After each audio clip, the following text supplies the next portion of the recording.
Be careful what you wish for is one of the lessons from Wonder Woman 1984, and probably what every viewer felt after watching this film, unless, of course, you're Kevin Feige.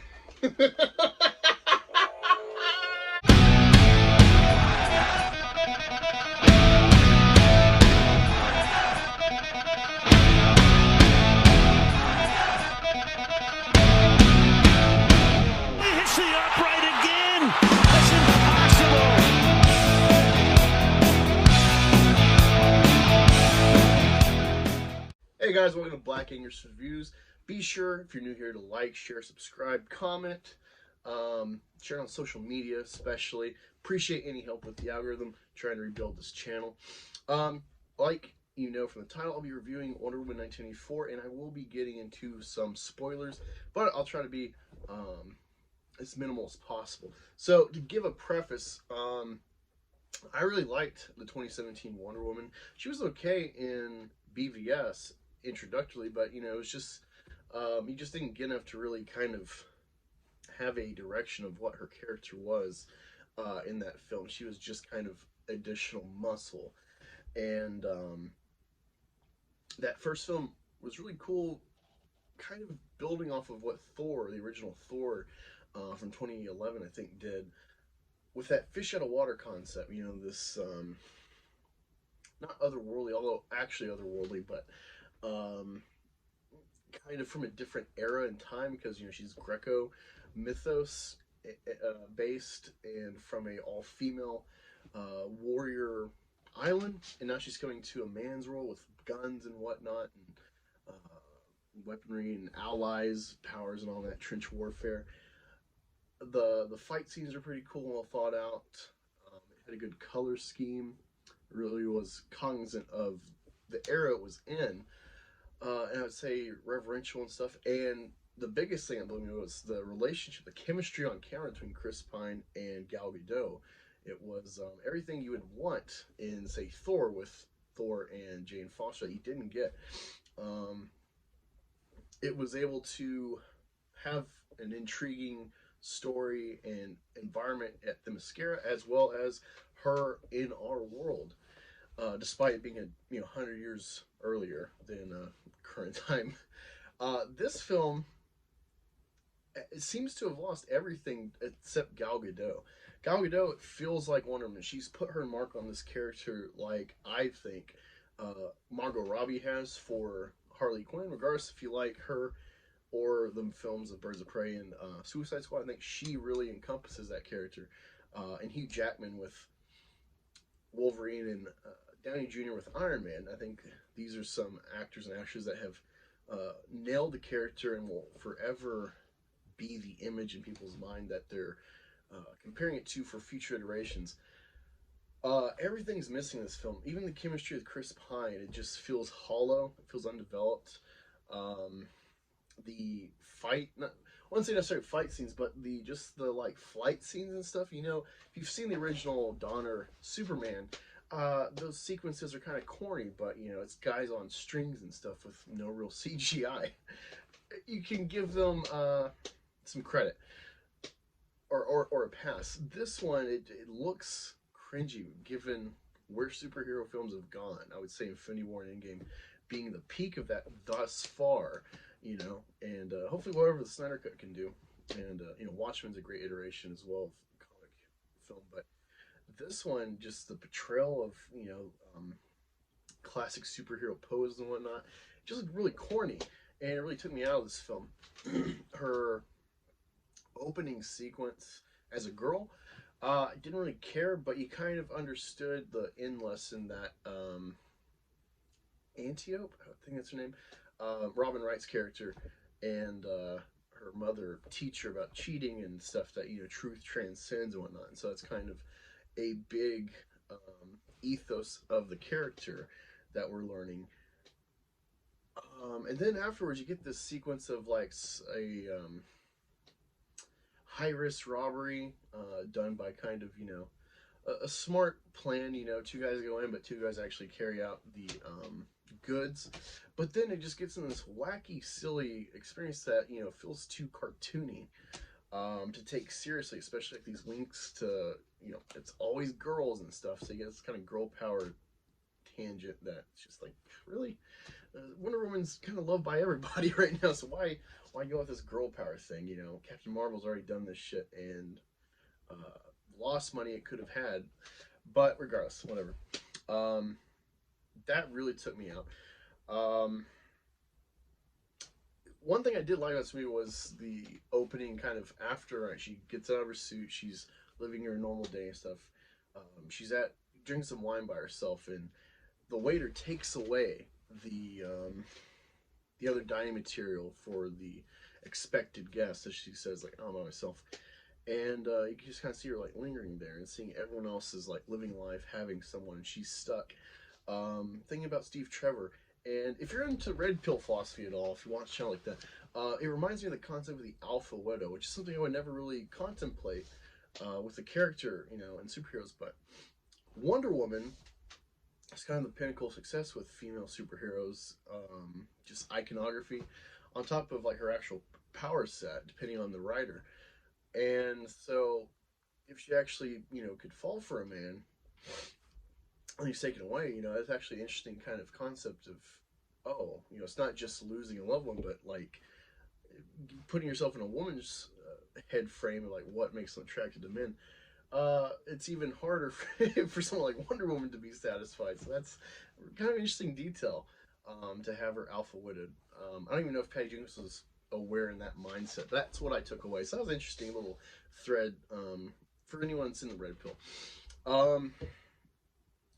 Kirsten Wiig, she was always a weird choice for me for Cheetah, um, but she's kind of got, you know, a quirky attraction from me, given some of her humor, her comedy delivering stuff, like in Anchorman 2. So I got a soft spot for her. I definitely thought she was too old, just like I thought Catherine, crap, I can't think of the name of it. Kate Blanchett, was too old to play Hela. Feels the same for this character. Um, but I thought her personality worked pretty well. You know, you really, early on, in just a few moments, you understand that this character feels like overlooked, especially as a woman, with, you know, in her older years. Um, just about to hit that wall, hit the twilight of, you know, full market attraction. That was, something you could really empathize. You know, she's a smart girl. She's not pretty. She doesn't get, you know, people talk about her, and she's a joke. And it was reminiscent of Michelle Pfeiffer in Batman Returns. So that was kind of cool, just like how the first Wonder Woman echoed traits of Superman 78. This film had her emulate, to some capacity, in my view, Michelle Pfeiffer's Catwoman. And that was cool. That was cool. I liked that thread, and I could really sympathize with that character and understand why she would end up going the path she did. So essentially, this whole plot starts with, or the film starts with this wish stone, stream stone, but it's actually like, I don't know, an embodiment or a derived from this kind of trickster god that's in league with Ares. And so anything you wish for actually comes at a cost. And for like eventually Cheetah, Barbara Minerva, she kind of starts losing her humanity despite being endowed with this, you know, unimaginable attraction from everybody, and of course physical prowess and stuff like Wonder Woman. Wonder Woman, of course, on accident, not knowing what she was doing, wished for Steve Trevor to come back, and it's kind of weird how they brought him back, because they brought him back soul wise into another body, so he looks like the body he's taken over, but she can see him, so that's how they betray him through Chris Pine, but it's actually some other actor. Um, Ultimately, in another body. That was kind of weird. I don't know why I just wouldn't have brought him back, you know, as his own, and not sneak him into another body. Uh, Weird choice, given the full realm of sci-fi you have to play with in comics. Um, that was weird, but yeah, like I said earlier, there's no chemistry like in the first film. I mean, there was, but it's very lacking to me. Just this whole pace of this film and the tone, like, I don't know what they were going for.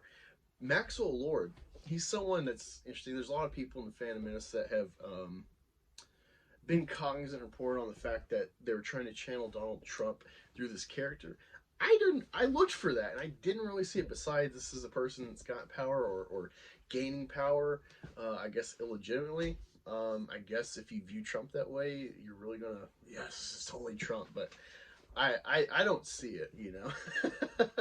Especially reading a bit about Trump, I know he's gained his stature thanks to his dad's first generation wealth, building a business here. But whatever.